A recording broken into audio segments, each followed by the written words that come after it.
ഒരുപാട് ടൈറ്റ് അല്ല, എന്നാൽ കുറച്ച് മുറുകിയിരിക്കുന്ന രീതിയിൽ വേണം നമ്മൾ പാഡിങ് ചെയ്യാൻ.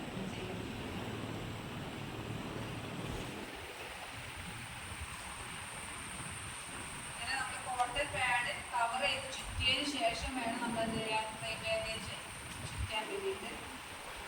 ഫ്രൈ ബാൻഡേജ് ചുറ്റുമ്പോൾ നമുക്ക് സാധാരണ 4, 6, 8 ആണ് നമ്മൾ സാധാരണ നമുക്ക് 4 കിട്ടുന്നില്ല ടൈറ്റിൽ. അതുകൊണ്ട് 6ന്റെ നമ്മൾ നടു മടക്കിയിട്ടാണ് ഫിംഗർ ബാൻഡേജ് ഉണ്ടാക്കുന്നത്. ജസ്റ്റ് നമ്മൾ ചുറ്റി പഠിച്ച രീതി ആയിരിക്കില്ല ഞങ്ങൾ ചെയ്യുന്നത്, കുറച്ച് വ്യത്യാസം. അപ്പോൾ ഞങ്ങൾ ചെയ്യുന്ന രീതി ഇവിടെ നിന്നാണ് നമ്മൾ തുടങ്ങുന്നത്. ജസ്റ്റ് നമ്മൾ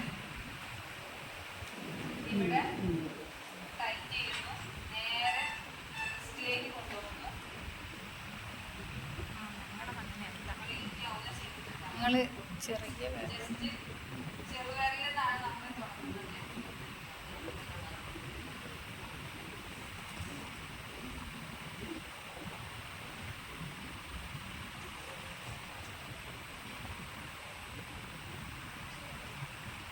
വീണ്ടും റിസ്റ്റിലേക്ക് തന്നെ പോകുന്നു. രണ്ട് കംപ്രഷൻ വരുന്നുണ്ട് ഇവിടെ. ഒന്ന് ഇങ്ങോട്ട് വരുന്ന ഒരു ബാൻഡേജിൽ തിരിച്ചു പോകുന്ന ഒരു ബാൻഡേജ്. കാരണം കയ്യിലുള്ള കയ്യിൽ അത്ര നീര് ഉണ്ടാവില്ല, ശ്രദ്ധിച്ചിട്ടുണ്ടാവില്ല. പുറനടിയിലായിരിക്കും നീരുണ്ടാവുക. ഉള്ള കൈ നമുക്ക് കംപ്രഷൻ വരേണ്ട ആവശ്യം വല്ലാതെ വരുന്നില്ല.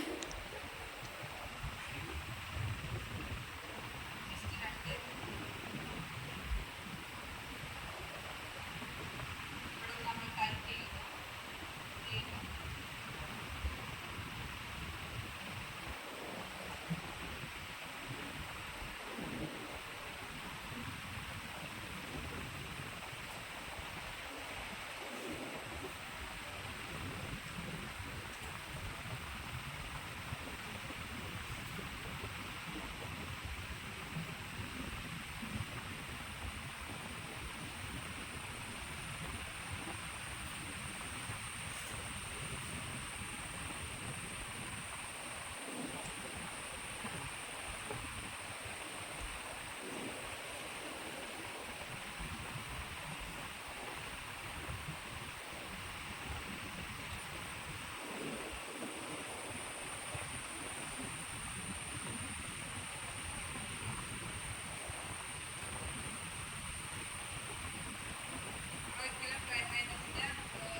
പിന്നെ നമ്മൾ യൂസ് ചെയ്യുന്നില്ല, മാസ്ക് വെച്ചിട്ടാണ് നമ്മൾ ടൈറ്റ് ചെയ്യുന്നത്.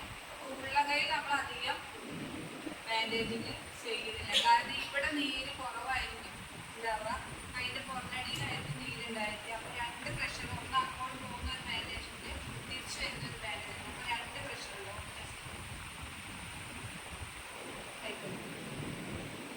ഈ രീതിയിലാണ് നമ്മൾ ബാൻഡേജുകൾ ഇങ്ങനെയായിട്ട് പഠിച്ചിട്ടുണ്ടായിരിക്കുക. ഇതാകുമ്പോൾ സിമ്പിളാണ്, കുറച്ചും കൂടെ വീട്ടുകാരെ പഠിപ്പിച്ചു കൊടുക്കാൻ നമുക്ക് ഈസിയാണ്. കൂടെ പഠിപ്പിച്ചു കൊടുക്കാൻ നമുക്ക് ഈസിയാണ് അല്ലേ? നിങ്ങൾക്ക് അങ്ങനെ തോന്നിയേ അല്ലേ? ചുറ്റാൻ കുറച്ചും കൂടെ ഈസിയാണ്.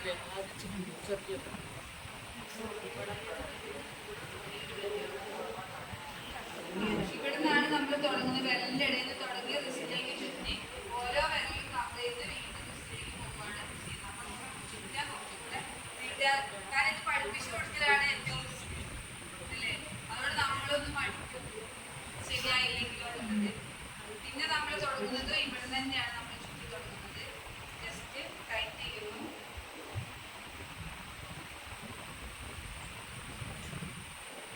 സിക്സിൻ്റെ ബാൻഡേജ് ആണ് ഇവിടെ യൂസ് ചെയ്യണത്, കുറച്ചും കൂടെ നല്ലതാണ്.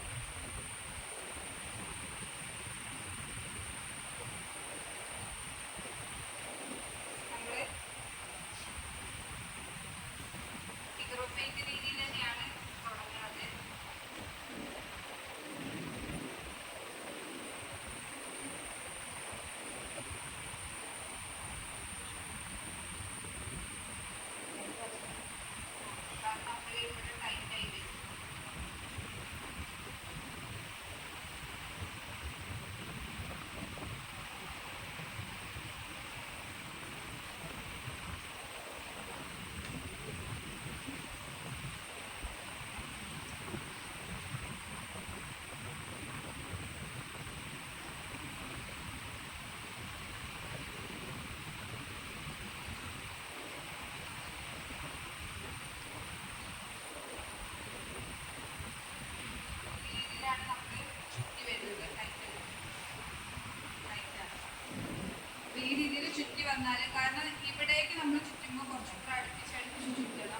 കാരണം നീര് നമുക്ക് നമ്മുടെ ആവശ്യം പെട്ടെന്ന് നീരിനെ ഇങ്ങോട്ടേക്ക് കൊണ്ടുപോവുകയാണ് വേണ്ടത് അല്ലേ.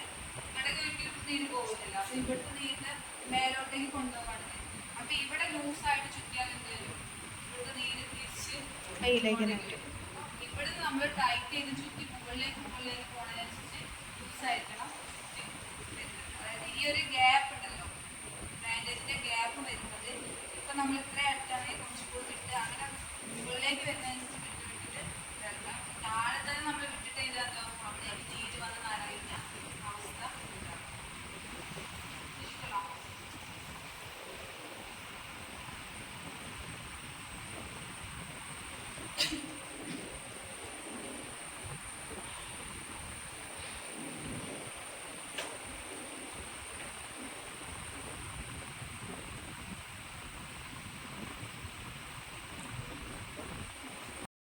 മറ്റത് സാധാ രീതിയിൽ ചുറ്റിപ്പോയാൽ ഉണ്ടാവും നമ്മൾ എക്സസൈസ് ചെയ്യുമ്പോൾ ലൂസായിട്ട്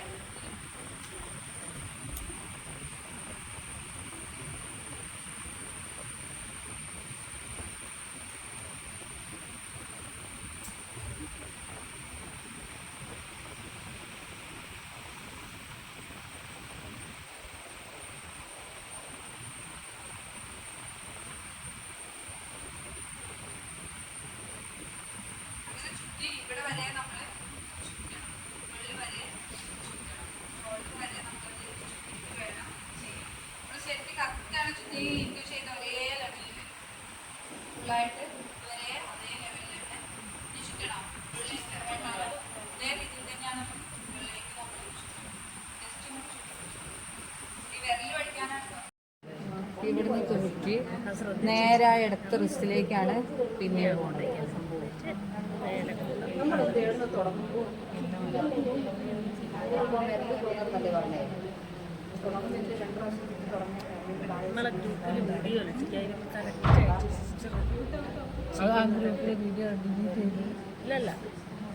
പഴയ രീതിയിൽ പഠിച്ചവർക്ക് ആ രീതി ചെയ്യണേണ്ട് കുഴപ്പമൊന്നുമില്ല കേട്ടോ. അത് തെറ്റൊന്നല്ല നമ്മൾ പറയുന്നത്. ഇത് സിമ്പിളായിട്ട് നമുക്ക് പറഞ്ഞെടുക്കാൻ പറ്റുന്ന ഒരു രീതിയാണ്. എളുപ്പമാണ്, വീട്ടുകാർക്ക് പഠിച്ചെടുക്കാനും കുറച്ചും കൂടെ എളുപ്പമാണ്. നമുക്കും ഒരു കോൺഫിഡൻസ് ഉണ്ടാവും പറഞ്ഞു കൊടുക്കാൻ. മറ്റേ നമ്മളടുത്ത് തെറ്റിയോ എന്നുള്ളൊരു ടെൻഷൻ ഉണ്ടാവും, അത്രയേ ഉള്ളൂ. പക്ഷെ അത് പഠിച്ചാൽ അത് കുഴപ്പമുള്ള സാധനമൊന്നുമല്ല, നല്ലതാണ്. അത് റിസ്റ്റിൽ നിന്നാണ് തുടങ്ങണത്.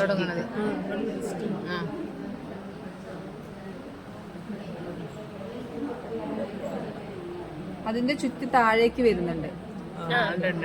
കംപ്രഷൻ താഴേക്ക് ഉണ്ടോ? എന്താ വ്യത്യാസം മനസ്സിലായി? കണ്ടോ? ഇവിടെ 2 കംപ്രഷൻ വന്നു. അതായത് കണ്ടോ, 6ന്റെ ഉപയോഗിക്കുകയാണെങ്കിൽ കുറച്ചും കൂടെ ഫസ്റ്റ് 6ന്റെ ഉപയോഗിക്കുകയാണെങ്കിൽ ഇവിടെ ഇങ്ങനെ ചുളി വരില്ല, ക്ലീൻ ആയിട്ട്. നമ്മൾ ഒന്ന് ക്രോസ് ചെയ്തെടുക്കണം. ചുറ്റുമ്പോൾ ആ ഒരു ഫിഗർ ഓഫ് എയ്റ്റ് വരുള്ളൂ.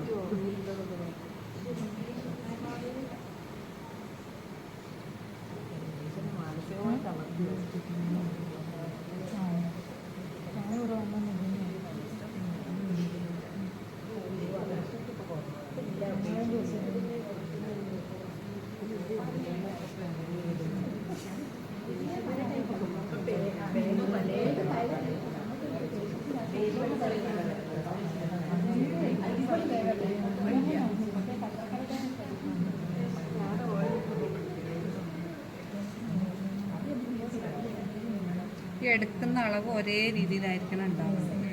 അപ്പം ഇവിടെ നമ്മൾ കൂട്ടി അളവ് എടുത്തു കഴിഞ്ഞാൽ ഇവിടെയുള്ള നീര് ഇങ്ങോട്ടേക്ക് വരും. ഇവിടെ ചെറുതായിട്ടെടുത്താൽ ഇവിടെ ടൈറ്റ് ഉണ്ടാവുള്ളൂ. ഇവിടെ വലിയ ഇപ്പം നമ്മൾ ഇത്രയും വിട്ടിട്ടാണ് എടുക്കുന്നത്, ഇവിടെ ടൈറ്റ് കുറയും. അപ്പം ഇതിപ്പോൾ നല്ല മുറുകിയിട്ടല്ലേ ഇരിക്കുന്നത്. അപ്പം ഇവിടെ ടൈറ്റ് ആവും. ഇവിടെ ടൈറ്റ് ആയാലും ഇവിടെ നീര് ഇങ്ങോട്ട് പോകുള്ളൂ. അപ്പം അതിനാണ് ഇവിടെ ടൈറ്റ് ആക്കുന്നത്.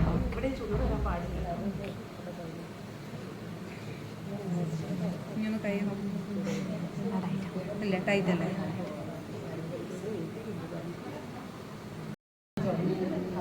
എന്നിട്ട് റിസ്റ്റിലേക്ക് റിസ്റ്റിലൊന്ന് ടൈറ്റ് ചെയ്യും.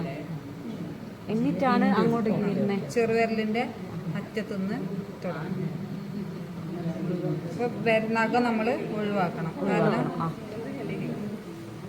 നമ്മൾ ചുറ്റിയത് ടൈറ്റ് ആയിട്ടുണ്ടെങ്കിൽ നഖത്തിൽ നമുക്ക് അറിയാൻ പറ്റും. പിന്നെ നേരെ റിസ്റ്റിലേക്കാണ് ടൈറ്റ് ചെയ്തു. വീണ്ടും അടുത്ത വിരൽ ഒക്കെ ലെഫ്റ്റ് സൈഡിൽ നിന്നാണ് നമ്മൾ ചുറ്റി തുടങ്ങുന്നത്.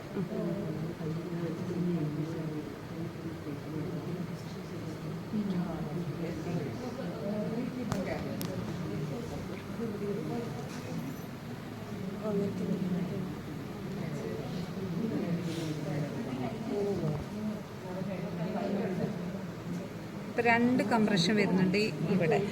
ഇങ്ങോട്ട് വരുന്ന ഒരു കംപ്രഷനും തിരിച്ചു പോകുന്ന ഒരു കംപ്രഷനും. കാരണം ഇവിടെ നീരുണ്ടാവില്ല. കാരണം നമ്മൾ കണ്ടിട്ടുണ്ടോ ഇവിടെ നീരില്ലല്ലോ. നമ്മൾ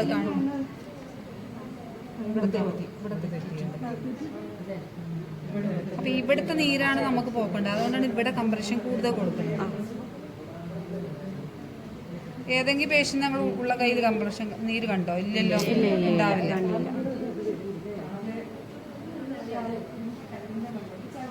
ചുളിവില്ലാതെ വേണം നമ്മൾ പരമാവധി ചുറ്റാൻ. കാരണം ചുളിവ് വന്നാൽ ആ ചുളിവിൽ നീര് നിറയാനുള്ള സാധ്യത കൂടുതലാണ്.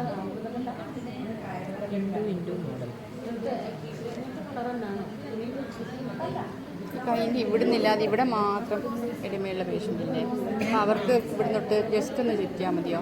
എങ്ങനെ? ഇങ്ങോട്ട് ഇവിടെ മാത്രം എളിമയുണ്ട്. ഇവിടെ മാത്രമേ ഉള്ളെങ്കിലും വിരൽ ചുറ്റണം.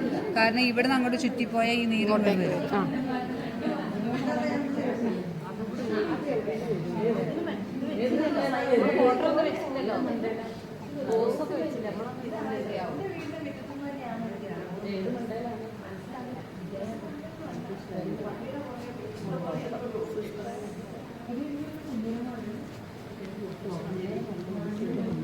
ഇനി ഒന്ന് കൈ മടക്കാം.